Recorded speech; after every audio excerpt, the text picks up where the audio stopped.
आ रहा हूँ।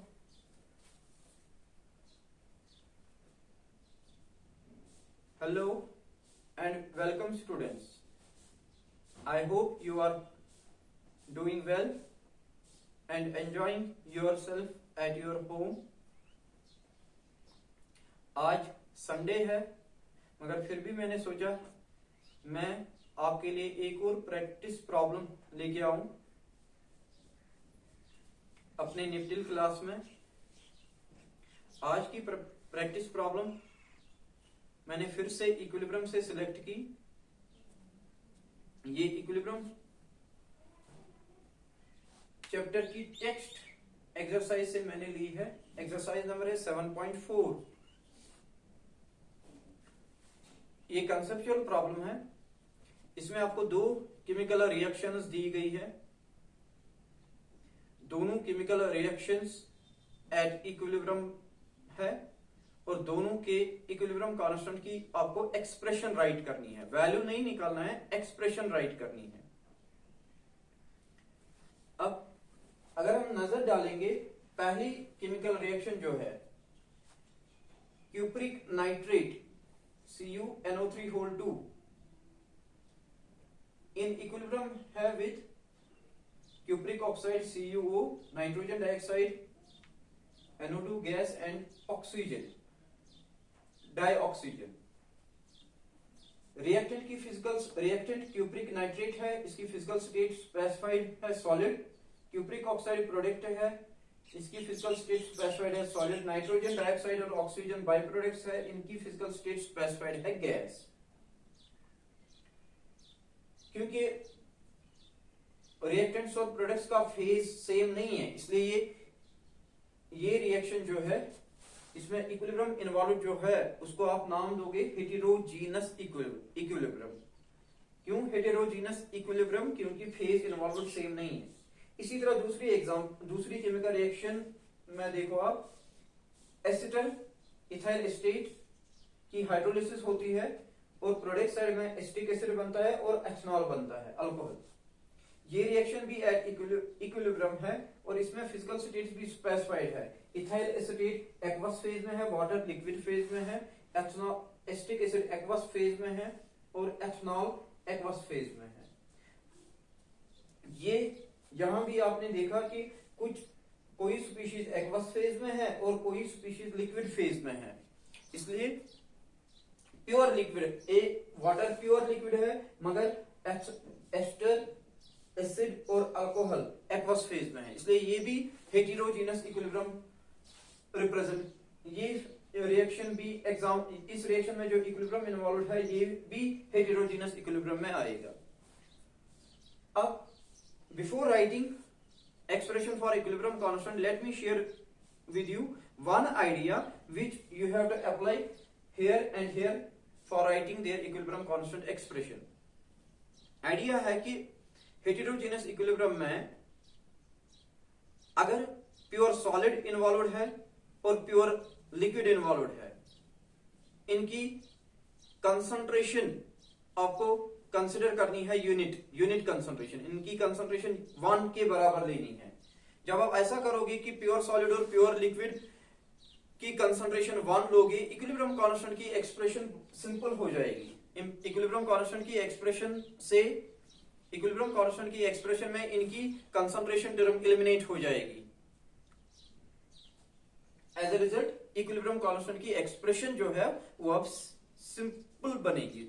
इसलिए याद रखो आप होमोजीनस इक्विलिब्रियम में जब आप इक्विलिब्रियम कांस्टेंट की एक्सप्रेशन राइट करते हो वहां जितने स्पीशीज इन्वॉल्व है इक्विलिब्रियम में उन सब को आपको इक्विलिब्रियम कांस्टेंट की एक्सप्रेशन उन सब की कंसंट्रेशन टर्म्स आपको इक्विलिब्रियम कांस्टेंट की एक्सप्रेशन में राइट करनी है। मगर हेटेरोजीनस इक्विलिब्रियम अगर इन्वॉल्व होगा, हेटेरोजीनस इक्विलिब्रियम में इक्विलिब्रियम कांस्टेंट की एक्सप्रेशन जब आप राइट करोगे तो आपको सिर्फ उन स्पीशीज की कंसंट्रेशन टर्म राइट करनी है जो या गैसियस फेज में है या एक्वस फेज में है। जो स्पीशीज प्योर सॉलिड है या प्योर लिक्विड है इसकी कंसंट्रेशन टर्म अवॉइड करनी है, एलिमिनेट करनी है इक्विलिब्रियम कांस्टेंट की ओवरऑल एक्सप्रेशन से, जिसकी वजह से इसके इक्विलिब्रियम कांस्टेंट की एक्सप्रेशन आसान बन जाती है।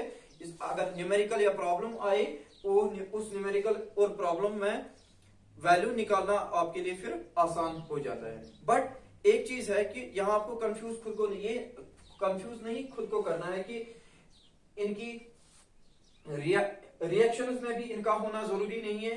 नहीं, ऐसी बात नहीं है। रिएक्शन में प्योर सॉलिड और प्योर लिक्विड का इन्वॉल्व होना बहुत जरूरी है। रिएक्शन में प्योर सॉलिड और प्योर लिक्विड को राइट करना बहुत जरूरी है, क्योंकि इनकी एब्सेंस में अदरवाइज इक्विलिब्रियम अटेन ही नहीं होगा। इक्विलिब्रियम अटेन हो जाएगा only in presence of pure solid and pure liquid. इसलिए इनका होना रिएक्शन में जरूरी है, मगर इनका होना इक्विलिब्रियम कांस्टेंट की एक्सप्रेशन में जरूरी नहीं है। इसलिए let us start writing expression for equilibrium constant for first reaction. Reaction मैं दोबारा राइट कर रहा हूं, twice cupric nitrate solid, twice cupric oxide solid, 4 times nitrogen dioxide gas और oxygen gas. 2 copper 2 copper, 3 2 jar 6, 6 2 jar 12 oxygen, 4 2 jar 8 + 2 + 2 12 oxygen. Nitrogen 2 2 jar 4, nitrogen 4। ये balanced chemical equation है representing heterogeneous equilibrium, जिसमें decomposition of cupric nitrate results in formation of cupric oxide, nitrogen dioxide and oxygen. अब expected expression expected था equilibrium constant की expression ये होगी Kc is equal to concentration of product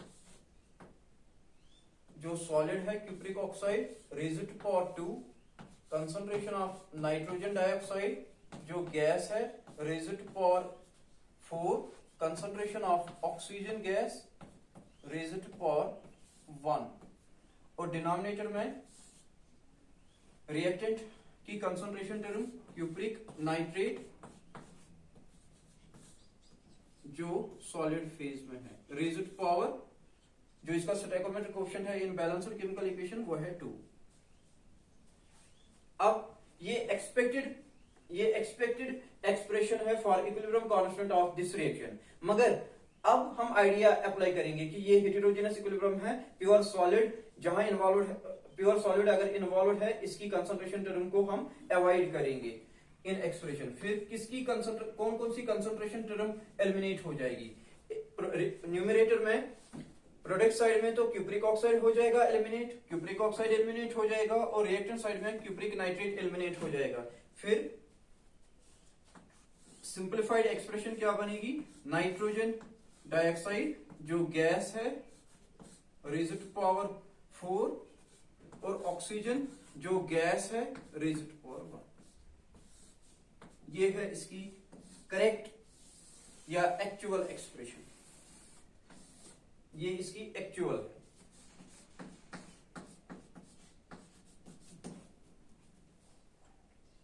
अब देखो कितनी आसान बन गई।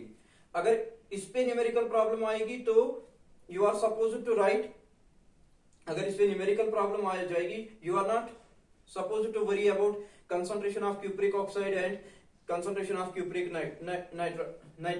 nitrate. You need to take care only of concentration of nitrogen dioxide gas and oxygen gas. You need to substitute here given values, molar concentration values at equilibrium, and evaluate this for raised to power 4 and this raised to power 1, and then take their product. You will get the value of equilibrium constant. Similarly, we can write equilibrium constant expression for equilibrium constant of this reaction. Let me write reaction first. Ethyl acetate CH3 COO C2H5 in aqueous phase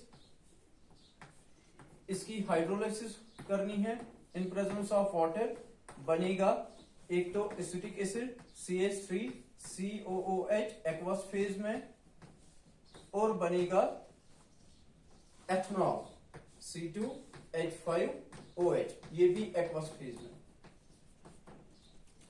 water pure liquid है, pure liquid. अब expected expression क्या है? Expected expression, expected expression for Kc,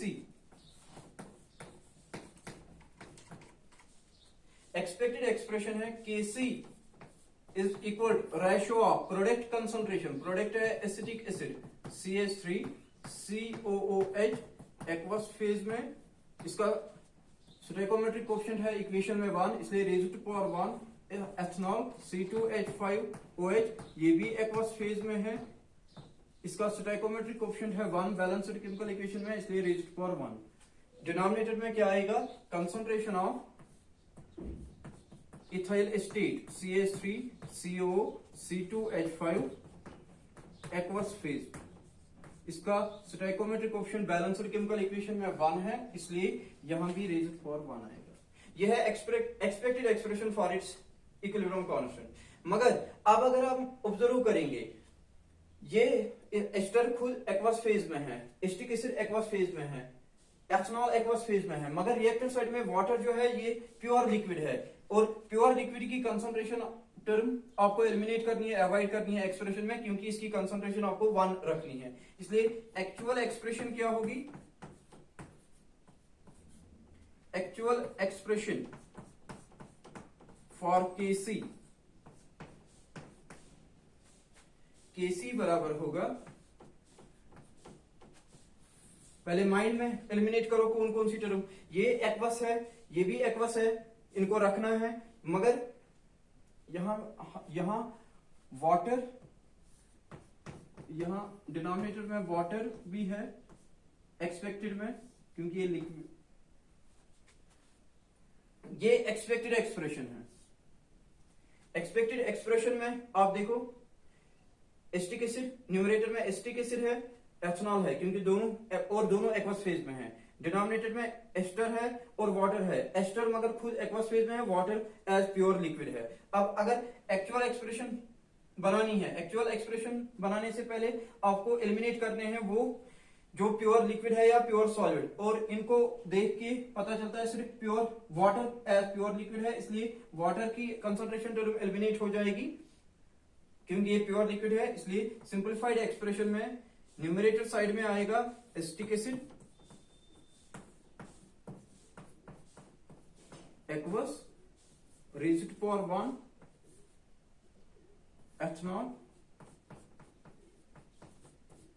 aqueous raised to power 1, और denominator में सिर्फ ester आएगा CH3COO C2H5।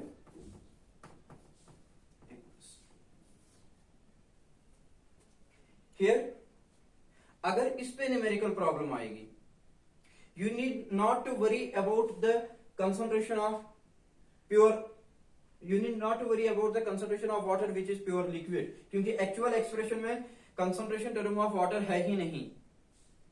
Actual expression में concentration of acetic acid है, कंसंट्रेशन ऑफ एथनॉल है, और कंसंट्रेशन ऑफ एस्टर है। इसलिए you need to take care of concentration of acetic acid, concentration of ethanol and concentration of ester. Simple है।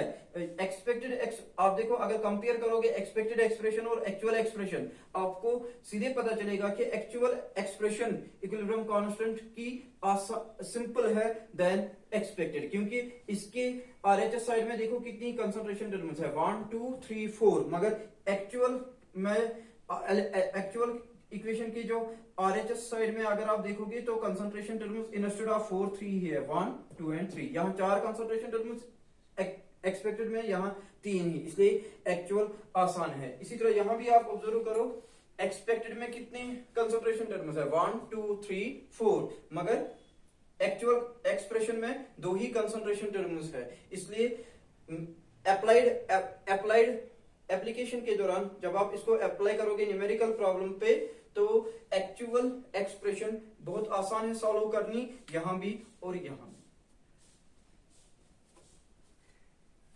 एक बार मैं recall करूंगा, आपको दो केमिकल रिएक्शंस दी गई थी, दोनों केमिकल रिएक्शंस रिप्रेजेंट करती है हेटेरोजीनस इक्विलिब्रियम को, क्योंकि दोनों में स्पीशीज इन्वॉल्वड का फेज सेम नहीं है। पहली में स्पीशीज इन्वॉल्वड जो है उनका फेज सॉलिड भी है और गैस, और दूसरी एग्जांपल में स्पीशीज इन्वॉल्वड का फेज है aqueous phase as well as liquid phase. इसलिए ये दोनों रिप्रेजेंट करते हैं हेटेरोजीनस इक्विलिब्रियम को, और हेटेरोजीनस इन दोनों के लिए आपको इक्विलिब्रियम कांस्टेंट की एक्सप्रेशन राइट करनी है। और आइडिया यूज किया कि हेटेरोजीनस इक्विलिब्रियम में प्योर सॉलिड और प्योर लिक्विड की कंसंट्रेशन 1 कंसीडर की जाती है, यूनिट कंसीडर की जाती है। As a result equilibrium constant, why writing equilibrium constant, इनकी कंसंट्रेशन टर्म एलिमिनेट की जाती है। इसलिए इक्विलिब्रियम कांस्टेंट की एक्सप्रेशन हेटेरोजीनस, ऐसा करके आप हेटेरोजीनस इक्विलिब्रियम कांस्टेंट की एक्सप्रेशन आसान बनाते हो। यहां एक्सपेक्टेड एक्सप्रेशन में 4 कंसंट्रेशन टर्म्स थी, मगर एक्चुअल में सिर्फ 2 ही कंसंट्रेशन टर्म्स है। यहां एक्सपेक्टेड एक्सप्रेशन में 4 टर्म्स थी, मगर एक्चुअल में 3 ही टर्म्स है। क्यों? क्योंकि यहां प्योर न्यूमरेटर में प्योर सॉलिड और डिनोमिनेटर में प्योर सॉलिड एलिमिनेट हुआ, यहां डिनोमिनेटर में प्योर लिक्विड एलिमिनेट हुआ।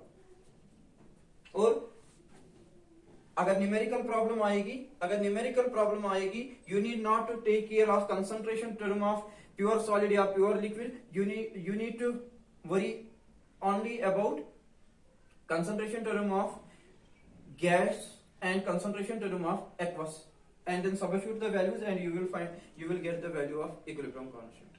Thank you. बस आज के सेशन में इतना ही।